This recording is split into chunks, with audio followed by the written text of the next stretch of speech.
ఏడాదిగా ప్రయత్నించిన సంతానం కలగలేదా? Noah IVF లో ఉచితంగా సంప్రదించండి.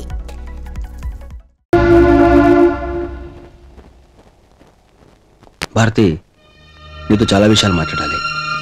తర్వాత మాట్లాడతాను. ఏమ్మా, బాగున్నావా? అన్నని పిలవటం సిగ్గా ఉంది కదూ? ఉంటుంది ఉంటుంది. వాట్ డాడ్, నేను ఇంటికి బయటకు వెళ్ళినప్పుడు మీతో మాట అన్నాను, గుర్తుందా? మీరు ఒక మంచి ఫ్రెండ్ని కోల్పోతున్నారని. ఇప్పుడు మీ ముందు ఒక నేరస్తులను నిలబడ్డానని ఆనందంగా ఉంది కదూ? మీరే గెలిచారు డాడ్. నవ్వండి. పిల్లడు పుట్టంగానే ఆడవాలి, కొంచెం పెరిగాక మారం చేయాలి, వయసు వచ్చాక బాధ్యతలు మోయాలి. నా చాలా బాధ్యతలు మంచిది డాడీ, మోసాను. Thank you very much. అయ్యో, మిమ్మల్ని మర్చిపోయానండి. కన్న కూతురింటిని బయటకు వచ్చేసిన తర్వాత ఎక్కడ ఉంది, ఎలా ఉంది ఒకసారి ఆలోచించారా? ఇప్పుడు కూడా చూడటం రాలేదు. ఇక్కడ జరుగుతున్న తమాషా మాత్రం చూడటానికి వచ్చారు కదా? అవును, భారతి మీరు చాలా ఎక్కువ మాట్లాడతారని చెప్పింది. మీరు ఇప్పుడే మాట్లాడలేదే, సైలెంట్గా ఉన్నారు. మాట్లాడతారు. నేను మీ అమ్మాయిని మోసం చేశాను. I'm sorry. పనుడుగా చేర్పించారు, ఆ ఇంటికి యజమాని అయిపోయానని బాధపడుతున్నారా? మా అమ్మని ఇలాగే బాధపడేది.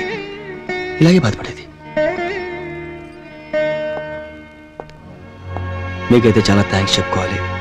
భారతీయ సొంత అక్క కాకపోయినా సొంత చెల్లిలా చూసుకున్నారు.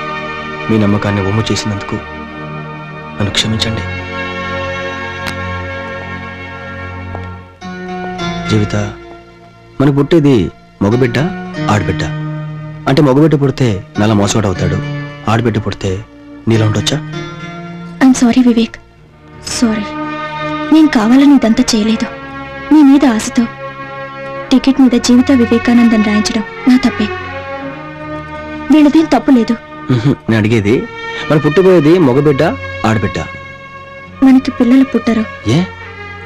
మనకింకా పెళ్లి కాలేదు. అరే, పెళ్ళి అవటానికి పిల్లలు పుట్టడానికి సంబంధం ఏంటి? మన ఇద్దరికి ఏ సంబంధం లేదండి. వీళ్ళంతా తప్పుగా అనుకుంటున్నారు, మీరే చెప్పండి. మన మధ్య ఎటువంటి సంబంధం లేదని నువ్వే అంటుంటే నేను మాత్రం చేసేదే ఉంది. భారతి, నువ్వేనా చెప్తావా? మనకు పుట్టబోయేది మగబిడ్డ, ఆడబిడ్డ. మనకి పిల్లలు పుట్టారండి. ఆమెమో ఎటువంటి సంబంధం లేదంటుంది. అలాగే మన మధ్య కూడా ఎటువంటి సంబంధం లేదా? భార్యాభర్తల సంబంధం ఉంది, కానీ శారీరక సంబంధం లేకుండా పిల్లలు ఎలా పుడతారండి? ఆమెకి నాకు భార్యాభర్తల సంబంధం లేదు, నీకు నాకు భార్యాభర్తల సంబంధం ఉంది, కానీ శారీరక సంబంధం లేదు. మరి మిగతా వాళ్ళతో ఎటువంటి సంబంధం ఉంది? నాకు తెలియట్లేదే. అన్నయ్య,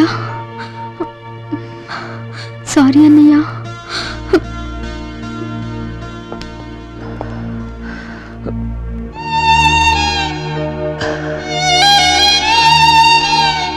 సారీరా.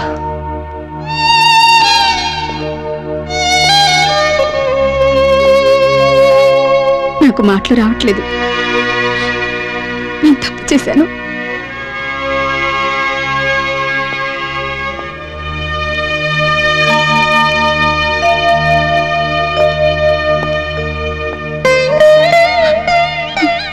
నిన్నే బతికుంటే నిన్నలా బాధ పెట్టి ఉండేది కాదు.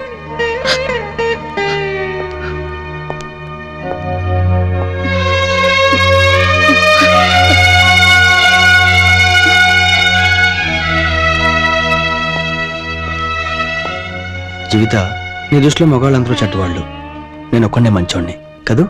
అవును. ఒక మెతుకు ఉడికితే అన్నంతో ఉడికినట్టే. మగవాళ్ళందరూ చెడ్డోళ్ళైతే నేను చెడ్డోడిని. నేను మంచోడిని అయితే మగవాళ్ళందరూ మంచోళ్ళే. తప్పు మగాళ్ళది కాదు, నువ్వు ఆలోచించే విధానం తప్పు. ప్రపంచంలో చాలా మంచి మగాళ్ళు ఉన్నారు, నీకు మంచి మగుడు దొరుకుతాడు, వెతుకు.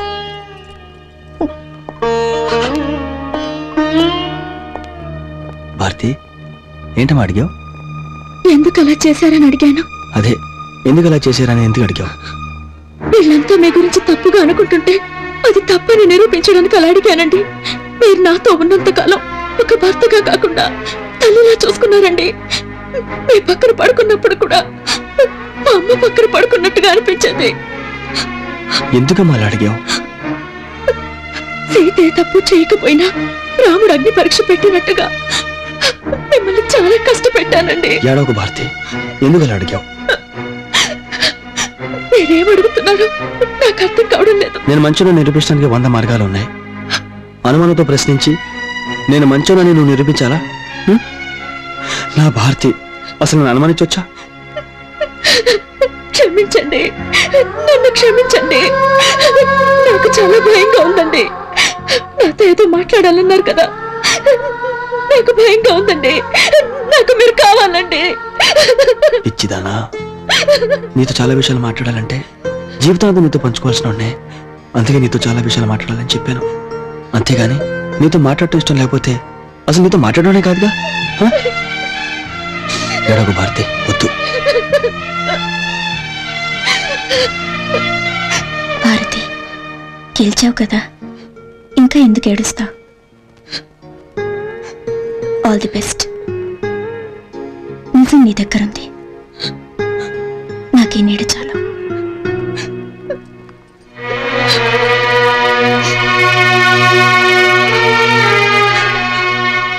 బయలుదేరుతాం భారతి. వివేక్, ఎక్కడికి వెళ్తున్నారు? మీ ఇద్దరు ఇక్కడే ఉండండి. అమ్మ చెప్తే ఉంటాను. అమ్మ చిన్నప్పుడే చనిపోయింది కదా. ఈవిడ అమ్మ కాదా? అవును, అమ్మే. ఈ అమ్మను అంటూ ఉంటాను.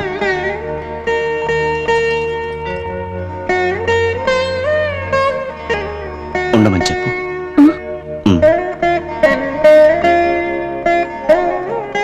నీ అమ్మలా చెప్తున్నాను, చెల్లి వదిలి వెళ్ళకండి. భారతి ఇట్రా. డాడీ, నాది భారతిది మాత్రమే ప్రేమ కాదు, మీకు అమ్మ మీద అభిమానం ఉంది కదా, అది కూడా ప్రేమే. ఏం డాడీ, చిన్న వయసులో ప్రేమ అంటే ఇష్టపడేవాళ్ళు పెద్ద తర్వాత ప్రేమ ఎందుకు ద్వేషిస్తారో నాకు అర్థం కావట్లేదు. నేను మిమ్మల్ని అత్తయ్య అని పిలవచ్చా? అత్తయ్య, ఇలా రండి.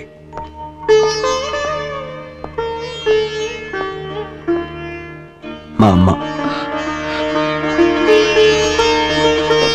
అత్తయ్య, మీరు కూడా మీ భర్తతో అన్యోన్యంగా ఉండుంటే, అదే ప్రేమగా ఉండుంటే, మీరు మీ కూతురు ప్రేమను అర్థం చేసుకునేవారు. ఇప్పుడు కూడా మీ భర్తను మీరు ప్రేమించవచ్చు. మావయ్య, దగ్గర నిలబడండి. అత్తయ్య, ఒకసారి చూడండి. చూసారా అత్తయ్య పక్కన మావయ్య రాగానే ఎంత సిగ్గుపడుతూ అవుతున్నారు. రోహిణి, ప్రేమించడం తప్పు కాదమ్మా, భయపడుతూ ప్రేమించడం తప్పు. ఎవరైనా ఎవరినైనా ఎప్పుడైనా ఎక్కడైనా ఏ వయసులోనైనా ప్రేమించవచ్చు. ప్రేమికులంతా ప్రేమ మీద ఉన్న గౌరవాన్ని కాపాడండి. నాకు చేతనంత నేను కాపాడాను, మీరు కాపాడండి ప్లీజ్.